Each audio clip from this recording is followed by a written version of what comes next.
Hello friend, स्वागत है आपका हमारे चैनल RLC ट्यूटोरियल्स पे। मैं हूं प्रशांत मिश्रा। जैसा कि मशीन की जो पिछली लेक्चर्स थी उसमें हमने कंप्लीट कर लिया था। डीसी मशीन की कैरेक्टरिस्टिक्स चल रही है, उसका ये दूसरा वीडियो यानी पार्ट 2। यानी इसमें आज हम बाकी जो भी बचे हुए सारे के सारे हैं उसको कवर करेंगे, क्योंकि एक ही वीडियो में ये पॉसिबल नहीं था। ठीक है, इसलिए हमने इसे 2 पार्ट में डिवाइड कर दिया।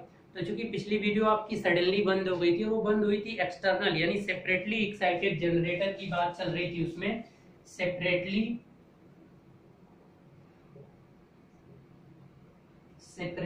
एक्साइटेड डीसी जनरेटर, और इसका भी आपका लास्ट वाला यानी तीसरा पार्ट इसका बचा हुआ था एक्सटर्नल कैरेक्टरिस्टिक्स। एक्सटर्नल कैरेक्टरिस्टिक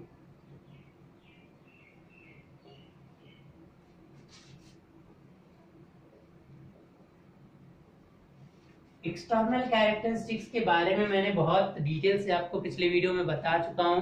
किसके बीच में ड्रा होता है ये वोल्टेज और आपका वर्सेस किसके बीच में आई लोड करंट और टर्मिनल वोल्टेज। जो लोड के अक्रॉस वोल्टेज है और जो लोड में करंट जा रही है उनके बीच में ये वाला ग्राफ क्या होगा, यानी ये कैरेक्टरिस्टिक्स ड्रा होता है। उन्हीं के बीच में रिलेशन मिलेगा कि अगर आप लोड करंट को बढ़ाओगे तो आपका जो वोल्टेज है टर्मिनल पे लोड के अक्रॉस वो किस तरह से चेंज होगा। ये कैरेक्टर आपका उसके बारे में कुछ आपको जानकारी प्रोवाइड कराएगा। तो आप क्या करें कि एक्स एक्सिस पर लोड करंट ले लीजिए, और लोड करंट देखिए ये ड्रॉ कैसे होता है। तो पैटर्न ड्रॉ करने से पहले आपको क्या करना पड़ेगा कि सेपरेटली एक्साइटेड डीसी जनरेटर है, तो सेपरेटली एक्साइटेड का मतलब क्या होगा कि फील्ड को आप किसी बाहरी डीसी सोर्स से करोगे। और यहाँ पे मान लो इसका ये resistance R A armature resistance है, यहाँ पे आपने लोड मान लो रेजिस्टिव लोड लगा दिया आपने, मुझे कोई पता नहीं क्या कैसा लोड है, लेकिन लोड में कुछ करंट तो जाएगी। ठीक है, और इस लोड के अक्रॉस कुछ वोल्टेज तो होगा। मैंने मान लिया कि वो वोल्टेज क्या है, V है। तो इसको मेजर करना है तो बेटा क्या करो, इसके अक्रॉस क्या कर दो, एक वोल्ट मीटर लगा दो। वोल्ट मीटर में कोई करंट नहीं जाएगी, आइडियल वोल्ट मीटर एज्यूम कर लीजिए, क्योंकि उसका जो इंटरनल रेजिस्टेंस है वो बहुत ज्यादा आप एज्यूम कर लेंगे तो क्या होगा कि इसमें कोई भी करंट नहीं जाएगी। तो आपने क्या कर दिया कि इस लोड के अक्रॉस एक वोल्ट मीटर लगा दिया, जो क्या करेगा इसके अक्रॉस जो वोल्टेज है उसको मेजरमेंट करेगा। अब लोड करंट भी चाहिए, तो आप क्या करिए कि यहाँ पर क्या करिए कि लोड करंट के लिए एक क्या करिए कि करंट मेजर करने के लिए डिवाइस यानी अमीटर लगा दीजिए। तो जब ऐसा कर देंगे और आपको यहाँ पता है कि यहाँ पे आपकी फील्ड कॉइल होगी जो कि किसी बाहरी एक्सटर्नल डीसी सोर्स से यहाँ से जो फील्ड करे, इसके साथ कोई भी चेंजिंग नहीं करना है, कुछ नहीं करना है। आपको लोड वेरिएबल रखना है, लोड को बारी बारी से क्या करते जाना है, बढ़ाते जाना है। कुछ लोड्स होते हैं, तो आप जब लैब में जाओगे तो लोड्स की वैल्यू रहेगी कि एक एक निकालते जाओगे तो लोड कम होता जाएगा। ठीक है, कुछ रेजिस्टेंस होते हैं जो कि आप ऐसा कर सकते हो। ठीक है, या स्विचेज होते हैं, आप उसको घुमा के दूसरे नॉब पे लगा दोगे तो उससे ज्यादा वाला रेजिस्टेंस अप्लाई हो जाएगा। आप लैब में जाइए, लैब में आपके पास इस तरह से लोड पड़े होंगे लोड की, ठीक है, जिससे ज्यादा वैल्यूज की। तो क्या करना है कि पहले आप धीरे धीरे लोड को क्या करिए, कम कर बढ़ाते जाइए। तो पहले हमें जो ये ग्राफ ड्रॉ करना है, जरा ध्यान से देखिएगा कि हमें लोड करंट और किसके बीच में किसने टर्मिनल वोल्टेज। तो पहले हम क्या करेंगे कि कोई भी लोड यहाँ पे प्रोवाइड नहीं करेंगे। तो अगर आप कोई भी लोड प्रोवाइड नहीं करते हो तो आप बता सकते हैं कि कितना टर्मिनल वोल्टेज आएगा। वो इंड्यूस्ड ईएमएफ होगा जो नो लोड पे प्रोवाइड होता है, अभी पीछे बताया था ई नॉट। यानी जब आपकी ये जीरो होगी यानी ये वाला जीरो होगा तो वहां पे कुछ बहुत हाई वोल्टेज रहेगा, और वो क्या होता है no load voltage. Induced voltage जो नो लोड पे अभी आपने सैचुरेशन कर्व ड्रा किया था तो जो मिला हुआ था, जब जीरो रहेगा तो इतना। लेकिन जैसे ही आप करंट फ्लो करोगे तो आपका क्या होगा कि आर्मेचर रिएक्शन भी शुरू होगा आर्मेचर कॉइल में, और इसमें ड्रॉप भी शुरू होगा, क्योंकि अब करंट फ्लो होगी। तो जब अब करंट फ्लो होगी तो आईए आरए ड्रॉप भी होगा। तो अब अगर दोनों को कंबाइन कर दोगे तो क्या होगा कि जैसे जैसे लोड बढ़ता जाएगा वैसे वैसे आपका टर्मिनल जो वोल्टेज है इसके अक्रॉस, मान लो पहले 250 देखोगे, अब धीरे धीरे इसको बढ़ाते जाओगे तो अब ये धीरे धीरे क्या होता जाएगा, डिक्रीज करता जाएगा। तो उसी के रिस्पेक्ट में जब आप ये ड्रॉ करोगे, देखो एक्चुअल में तो आइडियली नहीं, आइडियल ये होना चाहिए, नहीं घटना चाहिए, लेकिन प्रैक्टिकली कुछ रीजन, पहले तो ये वाला ड्रॉप इसलिए आएगा, दो क्यों कर रहा हूं भाई, क्योंकि ये वाला ड्रॉप जो है वो है आर्मेचर रिएक्शन, आर्मेचर, और ये जो ड्रॉप है ड्यू टू IaRa ड्रॉप। अभी जो पिछला इंटरनल किया था, तो इंटरनल वाले में क्या होता है कि IaRa को अकाउंटेड नहीं करना होता, नहीं काउंटेड करना होता है, तो इसलिए वो इंटरनल आपका था। ठीक है, अब ये एक्सटर्नल ग्राफ है, तो आप ये याद रखना। इसलिए आप जैसे ही डीसी मशीन के लोड पे आप लोड बढ़ाते जाओगे ना, डीसी क्या आप जनरली यहाँ भी बढ़ाते हो, तब भी आप जैसे अपना लोड बढ़ाते हो तो एसी वाले टर्मिनल पे भी वोल्टेज क्या होता जाता है, घटता जाता है। लेकिन यहाँ थोड़ा सा पावर, दो पावर होते हैं, एक्टिव रिएक्टिव पावर एसी में, तो थोड़ा सा अलग एक्सप्लेनेशन है।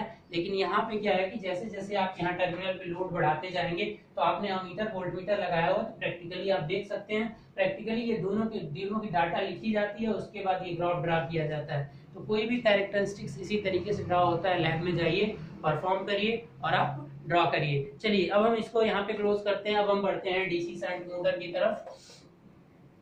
तो DC shunt generator, not motor, DC shunt generator की तीनों कैरेक्टरिस्टिक्स, तो एक तो आपका सेम होगा, तो अब उसे मैं एक्सप्लेन नहीं करूंगा। अगर जो लोग इस वीडियो पे अभी ये वीडियो पहली बार देख रहे हैं, तो अभी इसका पार्ट 1 चैनल को सब्सक्राइब करिए और इसके पार्ट 1 यानी उसकी पार्ट 1 वाले वीडियो को देखिए। अब शंट जनरेटर की हम यहाँ पे बात करेंगे।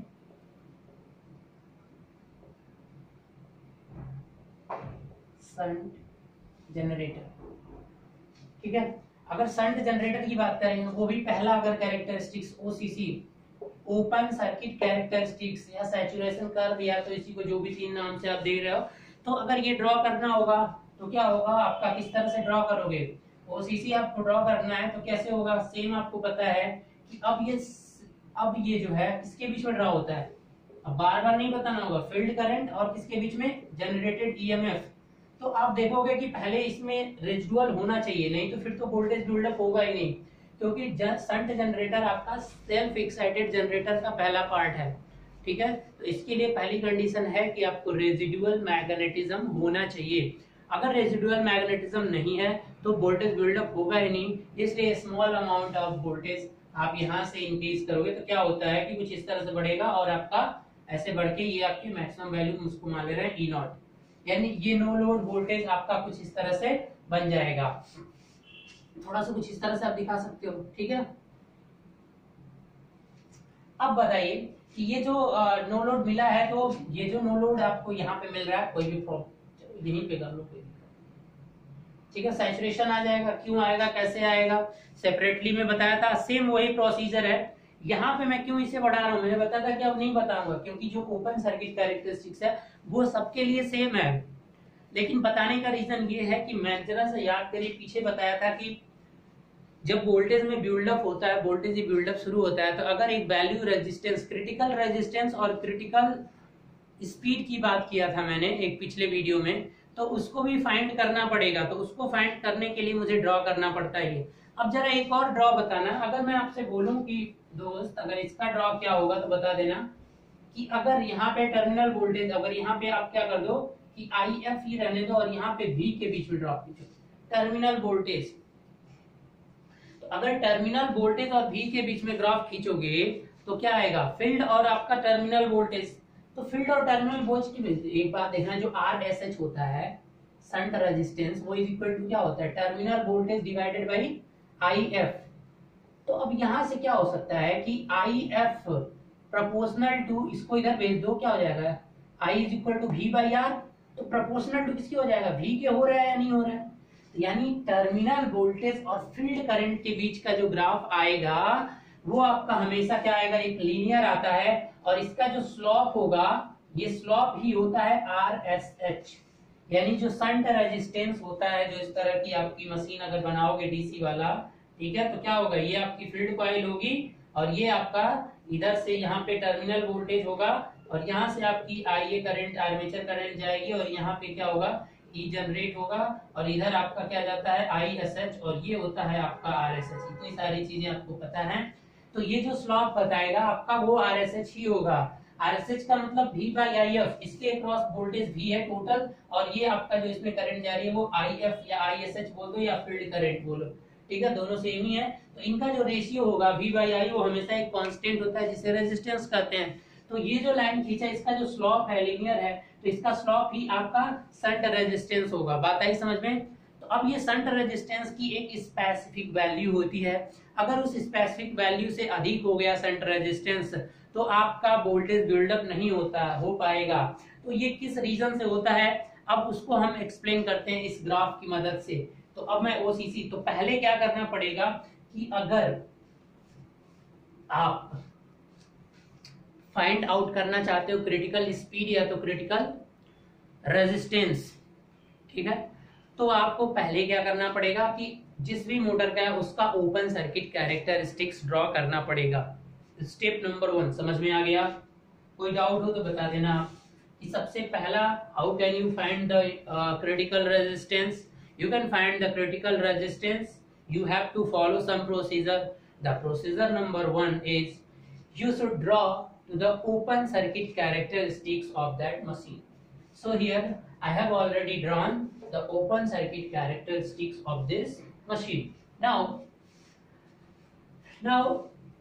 draw the slope of the shunt resistance. Like here I am drawing slope. Just these characteristics also you should draw here. When you draw here, then you will got this one is the slope of this. This is your RSH slope. ये आपकी RSH की line इस तरह से draw हो गई।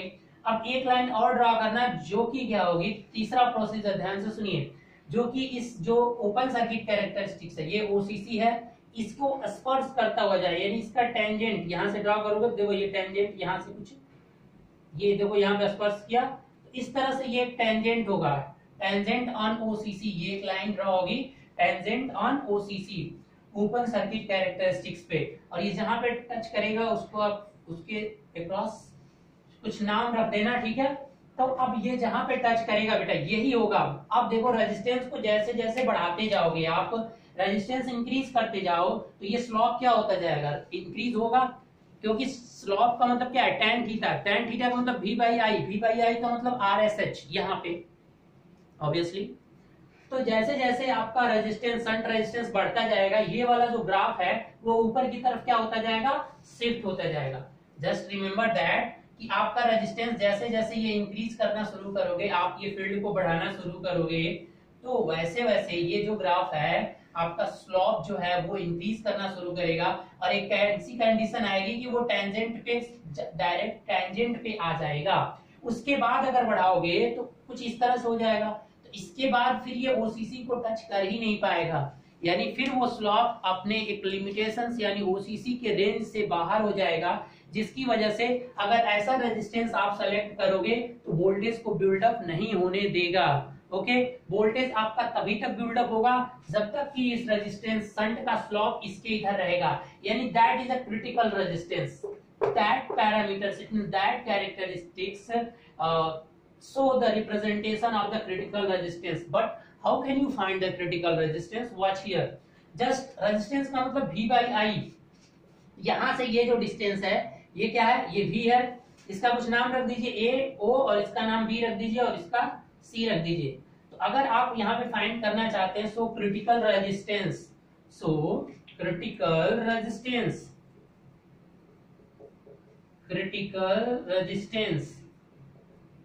Critical resistance तो कितना हो जाएगा, आरसी से दिखा रहा हूं मैं।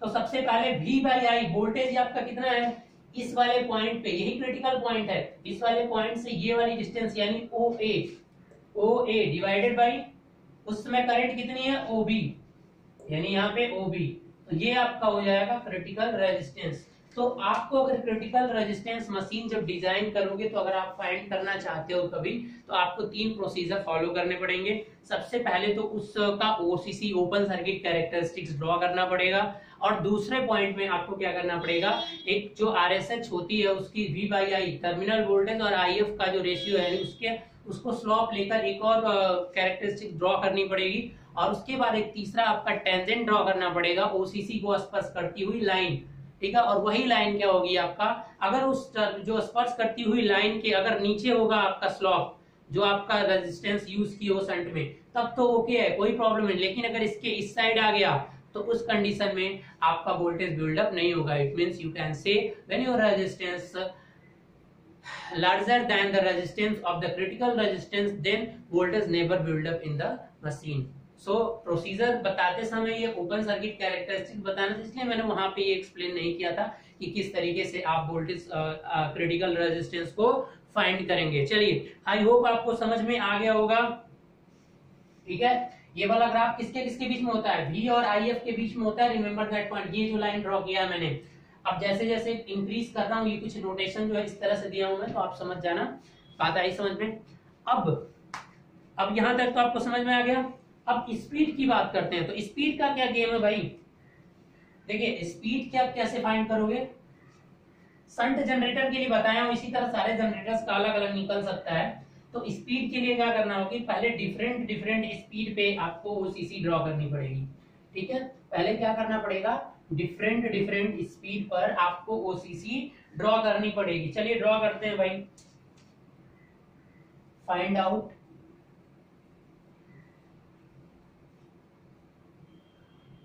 Out the NC critical speed.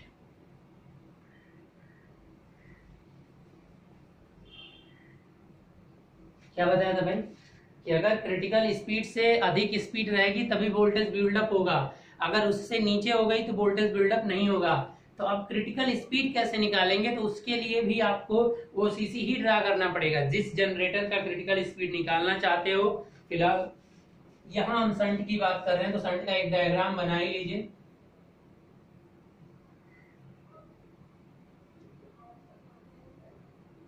समझ में आ रहा है, कुछ ना समझ में आया तो कमेंट कर दिया करो भाई। ठीक है, यहाँ पे जो जाएगी वो फील्ड करंट जाएगी, ये जो रेजिस्टेंस है वो शंट है, यहाँ पे जो जनरेट होगा वो ईजी जनरेट होगा, यहाँ पे जो वोल्टेज आएगा वो टर्मिनल वोल्टेज होगा, उसको V से डिनोट करते हैं।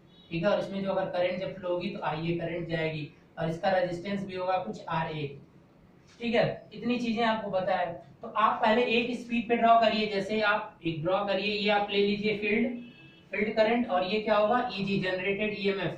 तो आपको नो लोड पे पता है कि कुछ इस तरह से जाएगी, और ये ठीक है।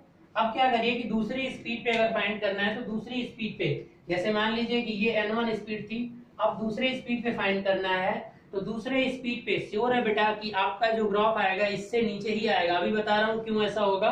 तो अभी आप ड्रॉ कर लीजिए, फिलहाल एक और आप ऐसे ड्रॉ करिए, ठीक है, और एक तीसरी स्पीड पे।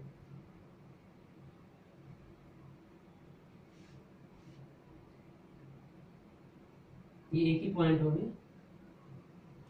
ठीक है, ये देखिए, ये मैंने आपको ड्रॉ कर दिया। अब यहाँ पे मैं आपको एक दूसरी पेन ले लेता हूं। अब सेम प्रोसीजर वही फॉलो करना है। एक तो पहले आप ये N2 स्पीड ले लीजिए, ये स्पीड क्या है आपकी N2। ठीक है, अब NC स्पीड कौन सी होगी, क्रिटिकल स्पीड होगी कौन सी, वो आपकी वो स्पीड होगी जिसपे क्या हो जाएगा आपका ये पार्ट। अभी एक टेंजेंट ड्रॉ करिए, जो पहला आपने स्पीड लिया था उस पे एक टेंजेंट लाइन ड्रॉ कर रहा हूं मैं, देखिए ध्यान से, मतलब RSH वाली लाइन, ये एज्यूम कर लीजिए कि ये है आपका। अब जरा ध्यान से देखिए, मान लीजिए कि ये जो लाइन गई है ये आपका कौन सा था, RSH, दिख नहीं रहा होगा। तो जैसे जैसे हम स्पीड को इंक्रीज करते जाएंगे, अब यही होगी आपकी NC। क्यों, क्योंकि जैसे ही ये इस वाले पार्ट को नीचे, अब इससे नीचे अगर लेकर आओगे, इससे नीचे यानी शंट वाली लाइन के नीचे, पिछले में शंट के ऊपर था, अगर रेजिस्टेंस की बात हो रही थी, यहाँ स्पीड की बात है, तो इससे नीचे अगर हो गया तो फिर वोल्टेज का बिल्डअप नहीं हो पाएगा। तो अब फाइंड आउट कैसे करोगे, देखो अब क्या करो कि ये वाला पॉइंट जहां पे स्पर्श किया, एक पॉइंट यहाँ पे एज्यूम कर लो, और ये पॉइंट यहाँ पे, और जो पहले स्पीड थी मान लो वो ये है, तो उसको यहां से मिला दो। ठीक है, अब ऐसे ही फिर यहां से मिला दोगे इसको, तो जो डिस्टेंस, एक नाम रख दीजिए इसको OABC। तो देखिए अब यहां से क्या होगा, अब क्यों ऐसा नीचे ही आ रहा है भाई, और एक बात और कि यहां लिख देना N1 ग्रेटर देन N2। ठीक है, इसलिए हमेशा कहते हैं कि इससे ऊपर ही होना चाहिए, इससे नीचे पे वोल्टेज बिल्डअप नहीं होगा। तो देखिए आप एक पढ़े होंगे कि जो EG होता है, जनरेटेड EMF प्रोपोर्शनल टू होता है फाई ओमेगा। यहाँ पे फ्लक्स को आपने कांस्टेंट रख दिया, तो अगर फ्लक्स कांस्टेंट हो गया, तो EG प्रोपोर्शनल टू किसके हो जाएगा, ओमेगा के।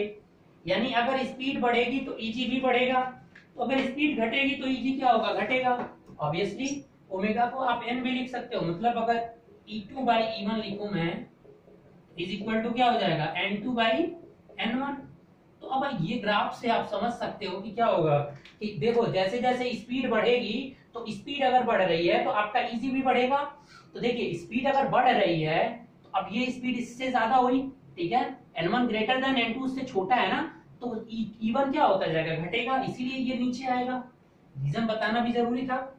देखिए ये यहाँ पे था कि यहाँ पे जो ई नॉट था इस पे था, अब स्पीड आपने कम किया तो श्योर है कि जो आपका नो लोड इंड्यूस्ड ईएमएफ था वो इससे तो कम ही आएगा, इसलिए ये जो ओसीसी है वो उससे नीचे क्या हो जाएगा, आ जाएगा। पहले वाला जो ओसीसी था एक स्पीड पे उससे नीचे की तरफ आएगा, ऊपर नहीं जाएगा। और एक ऐसी भी कंडीशन आएगी कि जो ये संट वाली लाइन होगी उससे नीचे आना शुरू हो जाएगा, स्पीड कम करते जाओ तो ये भी कंडीशन आ जाएगी, लेकिन वो कंडीशन अलाउड नहीं है, उसके बाद फिर वोल्टेज बिल्डअप नहीं हो पाएगा। तो इसीलिए इसी फॉर्मूले को यहाँ से यूज करके ये चीजें होगी कि ये भी कभी क्वेश्चन आया हुआ है दोस्त कि स्पीड जब इंक्रीज या डिक्रीज करते हो, ठीक है, डिक्रीज करोगे तो क्या होगा, जो ग्राफ होगा ओसीसी का वो किधर की तरफ शिफ्ट होगा। चलिए अब एक और क्वेश्चन की, अब इसमें कैसे देख के फाइंड आउट करोगे, तो देखिए आपको E2 by E1 यानी E2 by E1 N2 by N1 चाहिए। तो आप क्या करिए कि यहाँ पे जो ग्राफ है यहाँ पे देखिए जरा ध्यान से, और इसी फार्मूले को इस पे अप्लाई करना है। E2 ये वाला ग्राफ अगर हम यहाँ पे बात करें तो ये E2 क्या है, ये वाली यहाँ से यहाँ की डिस्टेंस है या नहीं है।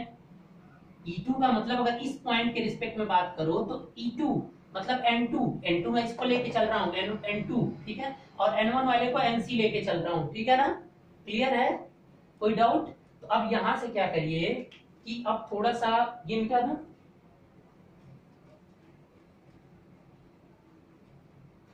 देखो बेटा समझ में आना चाहिए, बहुत इंपॉर्टेंट चीज है, इसको इंप्लीमेंट कर रहा हूं। E2 का मतलब ये वाली दूरी कितनी हो गई, AC, यानी क्या लिख सकता हूं, AC डिवाइडेड बाई E1 क्या है, जो क्रिटिकल वाला पॉइंट है वो यहाँ पे है, तो उसके रिस्पेक्ट में ये यानी कितना है AB, उसके रिस्पेक्ट में ये वोल्टेज कितना है, AB ही तो है, इस पे नहीं लेना है, करंट से नहीं, वोल्टेज का ही मतलब है, क्योंकि E2 by E1 तो AB कितना हो जाएगा, AB और is equal to E2 by E1 की जगह ये भी लिख दिया मैंने। अब N2 by N1, N2 क्या था, N2 की जगह मैं यहाँ पे N1 मान चुका हूँ, N लिख दो, नॉर्मल N लिख दो, कोई फर्क नहीं। और N1 की जगह क्या है, यहाँ पे ये वाली स्पीड किससे रिलेटेड है, इसी को तो बोल रहे हैं क्रिटिकल स्पीड। अब यहाँ से जो क्रिटिकल स्पीड है वो क्या हो जाएगा, AC by AB और मल्टीप्लाई N का मतलब रेटेड स्पीड, यानी जो रेटेड स्पीड है उसको आपको ये ग्राफ ड्रा करना पड़ेगा और यहां से ये वैल्यू फाइंड करके फिर पुट करनी पड़ेगी, तब आप क्रिटिकल रेजिस्टेंस फाइंड कर पाओगे। सो यहां भी सेम प्रोसीजर होगा। देखिए पहला अगर आप now listen, if you want find to the value of the critical speed, then you have to follow this procedure. Listen carefully. First you have to draw that generator open circuit characteristics, if that is separately excited, series excited or shunt excited does not matter, सबका OCC same ही होता है, तो इसलिए आप पहले वो draw करिए। उसके बाद से आप एक संट, जितनी भी संट है उसकी जो स्लॉप लेके, संट की वैल्यू है ना, मान लीजिए संट की वैल्यू 25 ओम है तो उसका tan इनवर्स कर दीजिए तो एंगल मिल जाएगा स्लॉप में, और उस स्लॉप की एक लाइन खींचिए संट की, क्लियर है। उसके बाद अब क्या करना है कि फिर उसी ओसीसी को दूसरी स्पीड पे ड्रॉ करना है, ठीक है, सेम स्पीड को चेंज करना है मशीन के, और फिर वही ओसीसी जो आपने ड्रा किया था फिर ड्रॉ करोगे और वो मिलेगा आपको उससे नीचे। फिर इस तरह से आप ड्रॉ करते जाओगे तो जिस वैल्यू पे क्रिटिकल उसके नीचे मतलब संट वाले को टच कर लेगा, संट वाले को जो संट लाइन खींचे थे आप तो उसको टच करेगा, वही वाला स्पीड जो होगा क्रिटिकल स्पीड होगा। और फाइंड आउट करना है तो जब वो लाइन मिल जाए तो उसके बाद से ये डिस्टेंस और डिवाइडेड बाय ये डिस्टेंस कर दोगे और उसमें जो रेटेड स्पीड था उससे मल्टीप्लाई कर दोगे तो क्रिटिकल स्पीड मिल जाएगी।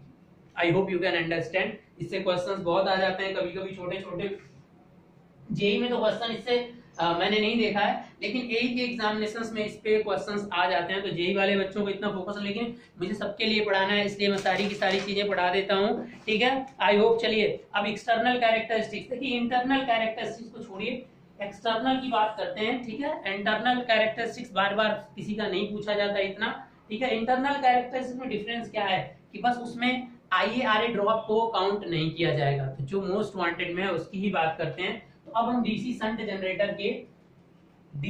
जनरेटर ही चल रहा है आ रहा, उसका हम क्या पढ़ने जा रहे हैं, एक्सटर्नल कैरेक्टरिस्टिक्स।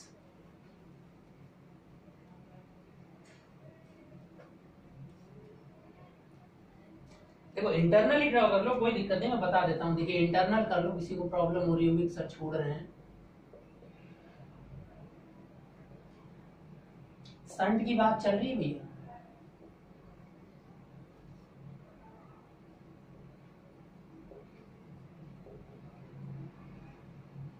किसके बीच में ड्रॉ होता है भाई? Terminal voltage and I A. Terminal voltage actual में नहीं होता है, ईजी होता है, लेकिन एक कंडीशन होती है कि आफ्टर आर्मेचर रिएक्शन,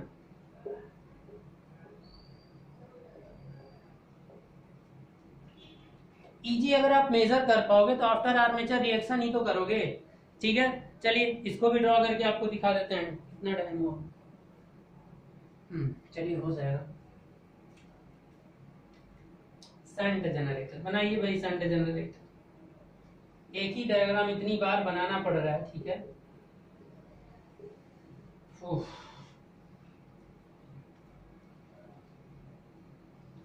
आपको क्या क्या चाहिए? यहां से ईजी चाहिए, और वो भी आफ्टर आर्मेचर रिएक्शन। तो भैया यहाँ लोड तो लगाना पड़ेगा, लोड नहीं लगाओगे तो करंट फ्लो नहीं होगा, और करंट फ्लो नहीं होगा फिर तो ओपन सर्किट की बात हो गई ना। इंटरनल और एक्सटर्नल तभी ड्रॉ होंगे जब आप कोई लोड लगाओगे। बात ही समझ में? लोड आपने लगा दिया, ध्यान से देखो भैया, लोड करंट आईएल फ्लो हो गई, यहाँ से जो करंट निकलेगी वो क्या होगी? आईए, और यहाँ जो करंट जाएगी वो क्या होगी? आईएफ, और ये होगा शंट रेजिस्टेंस। बाकी नेटवर्क आता है तो आप समझते हो इसका रेजिस्टेंस आरए है। यहाँ ईजी जनरेट होगा। अब जो ईजी जनरेट होगा उसके अंदर आर्मेचर रिएक्शन भी तो होगा। तो ईजी अगर आप बाहर से मेजर करते हो तो आपको जो वोल्टमीटर बताएगा तो वो कौन सी वोल्टेज बताएगा बेटा? वो तो आफ्टर आर्मेचर रिएक्शन के बाद ही तो बताएगा। एक्चुअल में कितना ईजी जनरेट हो रहा है ये मेजर कैसे हो पाएगा? नहीं हो पाएगा। तो आफ्टर आर्मेचर रिएक्शन जब आपने लोड यहाँ पे लगा दिया तो आर्मेचर रिएक्शन के बाद ही तो वहां से मेजर होगा। तो अब क्या करना होगा कि आपको कहाँ पे वोल्टमीटर लगाना होगा? ध्यान से देखिए कि इसके क्रॉस क्या करना पड़ेगा। ये आरे हटा रहा हूं मैं, आपको कुछ लैब में जाओगे, डिवाइस खोजोगे, वोल्टमीटर एमीटर, इसके क्रॉस एक वोल्टमीटर लगा दोगे और यही आपका ईजी मेजर करेगा। यानी दो लाइनें बनेंगी, एक तरफ आपका ईजी और एक तरफ क्या होगा? आईए, और दोनों की रीडिंग नोट करते जाओगे।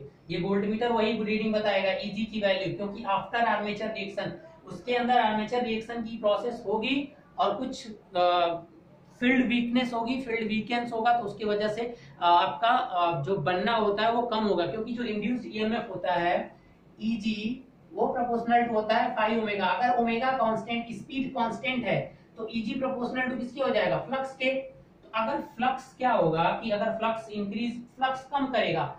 आर्मेचर रिएक्शन एक ऐसी घटना है जो कि मेन फ्लक्स को कम करती है। तो अगर ये फ्लक्स कैसे करती है ये भी बताऊंगा मैं। ईजी क्या होगा? ईजी भी कम होगा। ईजी कम होने का मतलब यहाँ पे तो जो आपको मिलेगा वो तो ईजी आर्मेचर रिएक्शन के बाद वाला वोल्टेज ही तो मिलेगा। आर्मेचर रिएक्शन वाला आर्मेचर रिएक्शन के साथ तो मिलेगा नहीं, ठीक है।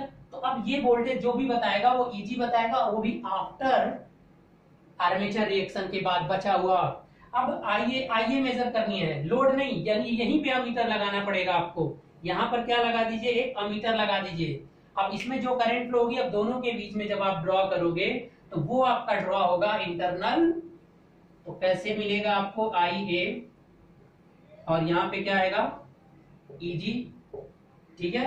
ईजी नो लोड वाला नहीं है, ये आप लोड के साथ है। तो अब क्या होगा कि ये ग्राफ कैसे मिलेगा? देखो जब क्या अगर ये आई ए जीरो होगा, अगर आई ए जीरो होगा तो ईजी जीरो होगा। अगर आई ए जीरो है यानी इसमें कोई करंट फ्लो नहीं होगा तो ईजी जो जीरो होगा नहीं, वो नो लोड वोल्टेज होगा। नो लोड वोल्टेज होगा ना ई नॉट। अब जैसे जैसे ये आईए बढ़ेगा आप देखोगे कि इन दोनों में जैसे ही डाटा आप लैब में जाके ऐसा करोगे तो क्या होगा कि ये घटता जाएगा और घट के कुछ क्या होगा? कुछ इस तरह से ड्रॉप बनेगा, ठीक है। एक्चुअल में तो ये जाना चाहिए, ठीक है। तो अब ये केवल ये वाला ड्रॉप कुछ कम ही होगा क्योंकि दूसरे वाले में ज्यादा होगा, और ये जो ड्रॉप हो रहा है किसकी वजह से हो रहा है? Armature reaction. किसकी वजह से हो रहा है? Armature reaction. इसमें अभी मैंने आईए आरए ड्रॉप को काउंट नहीं किया है, यानी इसमें आपको आईए आरए ड्रॉप नहीं करना है। अब क्या करिए, अब दूसरा वाला ग्राफ ड्रॉ करते हैं, एक्सटर्नल कैरेक्टरिस्टिक्स। वो भी सेम ऐसे ही आएगा, बस स्लोप जो झुक रहा है ना, स्लोप में डिफरेंस आ जाएगा बेटा, बस इसलिए मैंने बोला था कि एक ही बता रहा हूं, बट सारे बता देता हूं, कोई टेंशन नहीं।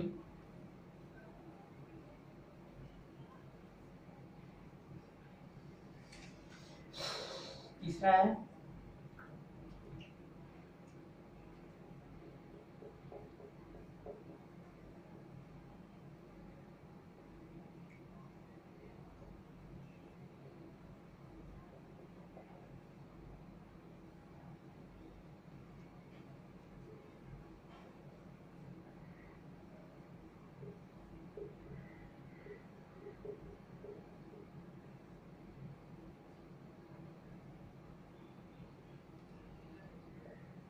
देखो, इस तरह से बहुत सारे लोड लगाइए आप ना पहले, क्योंकि लोड चेंज करना है इसमें, क्योंकि ये वाला जो ग्राफ होता है आपका किसमें ड्रा होता है,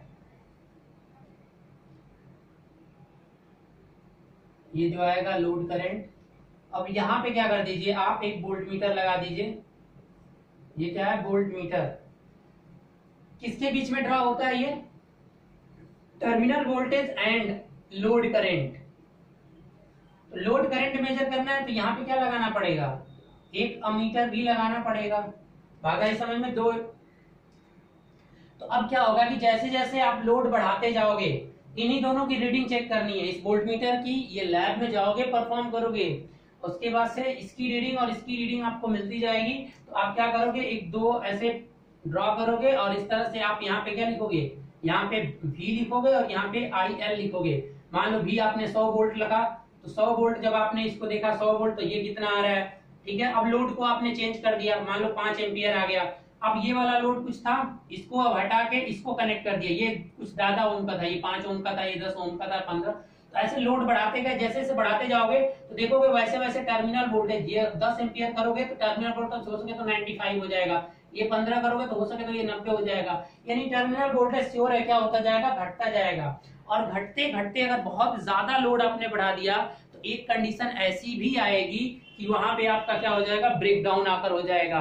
आता है समझ में, क्योंकि वहां पे क्या हो जाएगा, ब्रेक डाउन ऑकर हो जाएगा इस मशीन में। तो ये बात ये बहुत अच्छे से याद रखिएगा। तो ये कैसे होगा आपका, ये लोड करंट और ये आपका हो गया टर्मिनल वोल्टेज। जब कोई भी लोड करंट नहीं होगा तो आपका नो लोड वोल्टेज होगा। एक्चुअल में तो ये होना चाहिए, लेकिन आर्मेचर रिएक्शन ड्रॉप होगा इसके अंदर, और जो इसका रेजिस्टेंस RA होगा उसके थ्रू भी कुछ ड्रॉप होगा, और इस ड्रॉप की वजह से ही वोल्टेज वो जो है क्या होता जा रहा है, घटता जा रहा है। अब वो धीरे धीरे क्या होता जाएगा, घटता जाएगा, घटते घटते घटते एक ऐसी पॉइंट आएगी यहाँ पे मान लीजिए क्या हो जाएगा, ब्रेक डाउन हो जाएगा।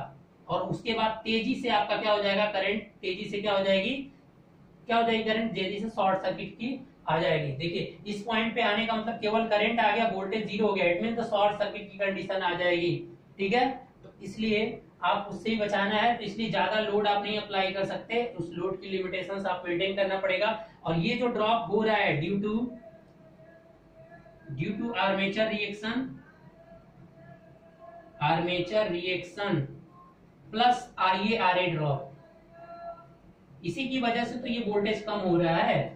अब चूंकि पिछला केस जो इंटरनल था, उस इंटरनल में क्या था कि केवल आर्मेचर रिएक्शन कंबाइंड था, ये वाला पार्ट, ये वाला ड्रॉप हमने छोड़ रखा था, इसलिए इसका जो स्लॉप है, वोल्टेज कम होने की जो दर है वो पिछले में थोड़ी कम थी, इसमें थोड़ा ज्यादा दिखेगी, क्योंकि दोनों ड्रॉप हमने एज्यूम कर लिया। क्यों दोनों, क्योंकि अब ये यहाँ से करंट यहाँ पे मेजर हो रही है ना बेटा, तो करंट अगर यहाँ पे मेजर हो रही तो ड्रॉप तो श्योर है उसको भी कंबाइन करना ही करना है।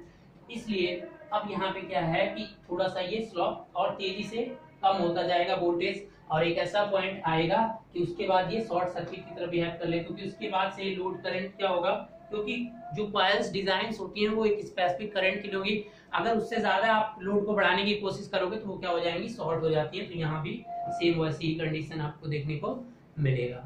तो ये रहा आपका पूरा का पूरा शंट जनरेटर का, ठीक है। अब हम चलते हैं सीरीज जनरेटर की बात करते हैं, ठीक है। तो सीरीज जनरेटर की अगर आप बात करोगे, ठीक है, तो सीरीज जनरेटर की बात, सीरीज जनरेटर तो इसका जो पहला वाला डायग्राम OCC होगा वो सेम होगा, कंपाउंड सेम होगा। तो अब मैं OCC की कोई भी बात नहीं करने वाला हूं। अब यहाँ पे हम बात करते हैं इंटरनल और एक्सटर्नल। देखो दोनों यहाँ पे सेम होंगे। अब क्यों ऐसा होगा, देखिए सीरीज मशीन जो है उसमें जो फील्ड में करंट जाती है वो सेम वही करंट आपकी किसमें जाती है, चलिए इतना हुआ टाइम, दूसरे वीडियो में करना। चलो फ्रेंड, इस वीडियो को यहीं पे पास करते हैं। आपका सीरीज वाला अगले वीडियो में देख लेते हैं, ठीक है। अभी कुछ देर बाद थोड़ा सा, ठीक है, कुछ देर बाद रिकॉर्ड करता हूँ, ठीक है। तो अभी इस वीडियो में इतना ही। अगली वीडियो में इसके बाद लेकर आ रहा हूँ, उसमें देखेंगे, क्योंकि अभी सीरीज वाला फिर इसमें खत्म नहीं हो पाएगा, फिर जल्दी जल्दी करना पड़ेगा, तो इसलिए एक और वीडियो बना दे रहे हैं इससे रिलेटेड, ठीक है। तो उसमें हम देख लेंगे कि इसका कैरेक्टरिस्टिक्स क्या होगा, ठीक है। ओके गाइस, और वीडियो को ज्यादा से ज्यादा आप शेयर करते रहिए। ज्यादा से ज्यादा लोग अगर व्यूज करेंगे तो हमें थोड़ा सा मनोबल मिलता है, जिससे हम सारी ज्यादा से ज्यादा वीडियोज यहाँ पे अपलोड कर पाए, ठीक है। Okay guys, thank you.